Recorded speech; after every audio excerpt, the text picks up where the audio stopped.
naman tayo, UAAP naman tayo. Of course, as mentioned, kasama natin tonight ang UP Maroons. So of course, we have Coach Anto and we have Tyrone and Mike. Both from the UP Maroons na sabi nga nagbabanta na pangatlong third straight championship. Yun yung sinasabi last 2 weeks ago. Sayang. Sana pinagharap-harap natin para tingnan natin kung may umuwing buhay, di ba? Pero anyway, yun. So, tell us more about, yun nga, syempre, coming into the season as the defending champions, people have a lot of expectations. Ano yung bago sa team nyo ngayon? Ano yung expectations ng mga tao, expectations ng team din, ano yung mga nawala, mga ganun. Sige, anyone? Well, my own personal quote on that is that it's hard to stay on top than stay underdog, being an underdog. Our team right now, actually, nag-struggle kami kasi it's a recreational team. From the first 11 last year, 8 graduated, yeah, and then and I was one of the new players last year. So right now, isa na ako sa mga matanda sa loob ng field. We're only 4 sa first 11 na matanda sa loob ng field. The rest are freshmen. So anyway, 5. Oh yeah, 5. I forgot Tyrone. The goalkeeper. Senior Yeah, the senior doon ako. Anyway, yeah, 5. And then the 6 are freshmen. Pero, yun, same, actually, hindi rin siya first time na problem ng UP regarding the position of the players like that. But this year, mas nahirapan kami kasi nga, freshmen yung mga players. Unlike parati absent yung coach. Hindi naman. Hindi naman. Hindi kami pupunta doon eh. Yeah. At least hindi nang galing sa kanila, di ba? Okay, kayo lang yung may coach na ask ko. Parati namang wala. Sadya naman siguro itong mga red and maroon and white na nagaganap natin dyan, ano?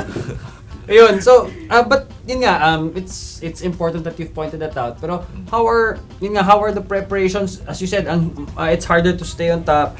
But you guys, as mentioned, are poised to do a third run, no, to the title. How are UP's chances of keeping the crown this year? Ako sasagot. Sige.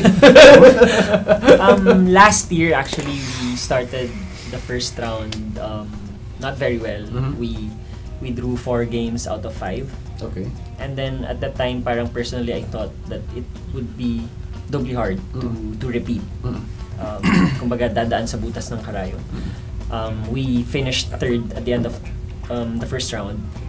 And then I think this year,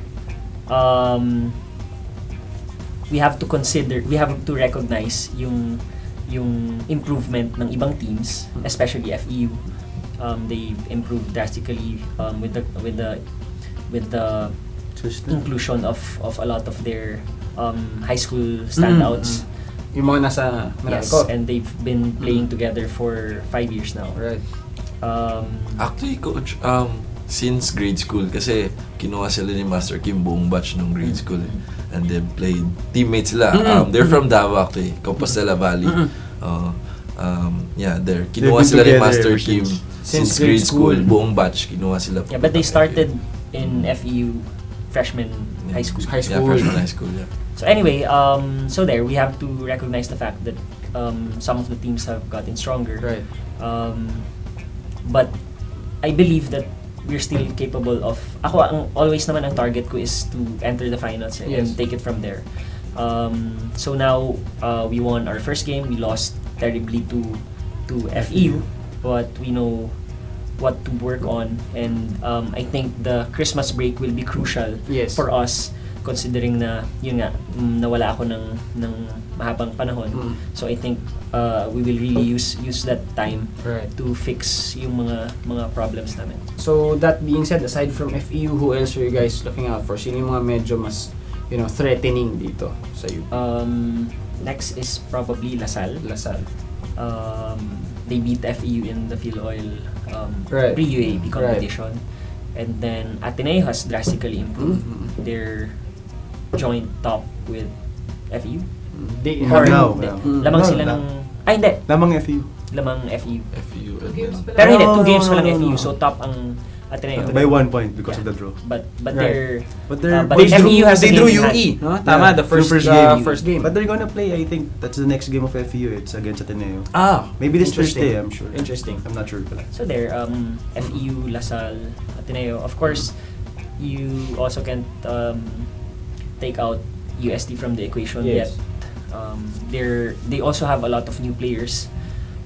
They will only get better as the season progresses. Right. And how about this new team? Kamusta naman tong of course sabi natin no, NU pinakabagong sali. How are they doing? Are they a factor also?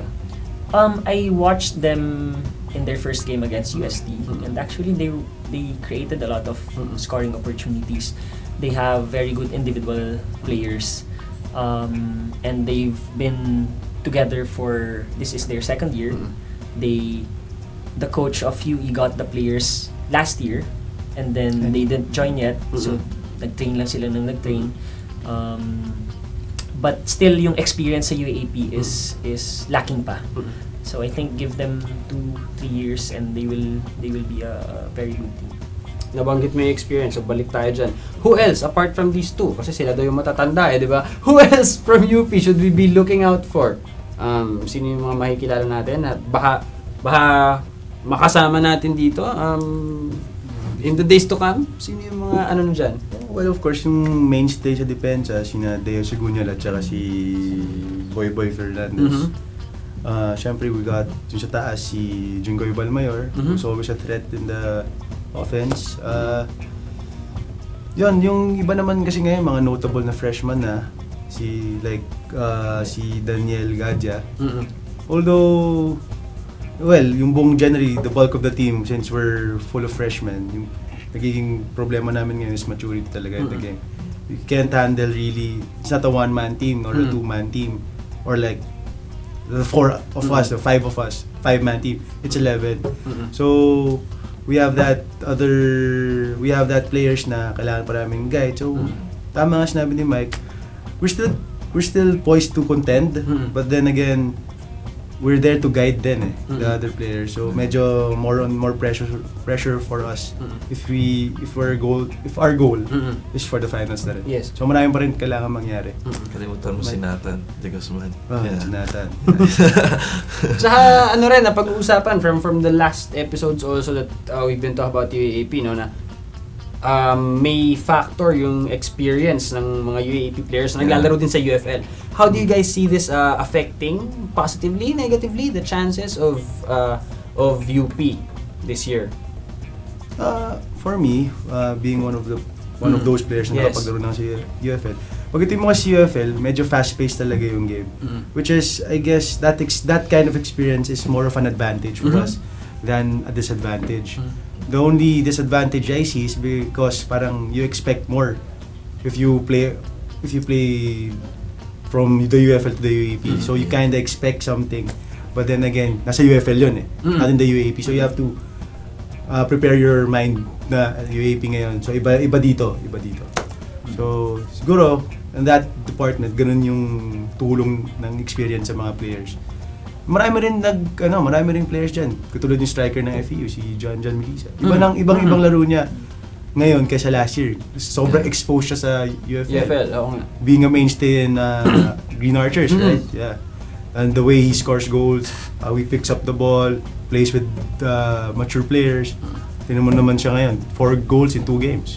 Very nice. And playing in the UFL, especially for the collegiate players, that really exposes them to a higher level of competition. Tama. Like you will rarely have time with the ball. There's a lot of pressure, so your decision making will really develop faster. Kaya pagdating mo sa UAAP, you're sa UAAP may time ka pa You have time to hold on to the ball, unlike in the UFL. So you develop quick decision making. You develop better decisions as well.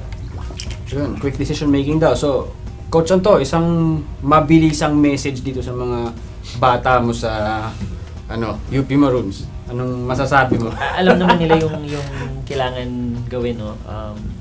Like they have to remain steadfast. I'm sure yung challenges ngayon mas matindi compared to last year. They just have to remain steadfast, keep their focus, and of course, always work hard. Yun. So guys, for more updates no sa UP Maroons sa mga kaibigan kong UP dyan, bilang kapitbahay nyo, sinasabi ko sa inyo, hindi lang sa cheer dance magaling eskwelahan nyo. Medyo nananakot din sa pitch itong mga to. So guys, meron kayong pangalawang team na dapat sundan sa UP. Ako na yan nagsasabi, kapitbahay. So guys, do follow us at FTW Sports.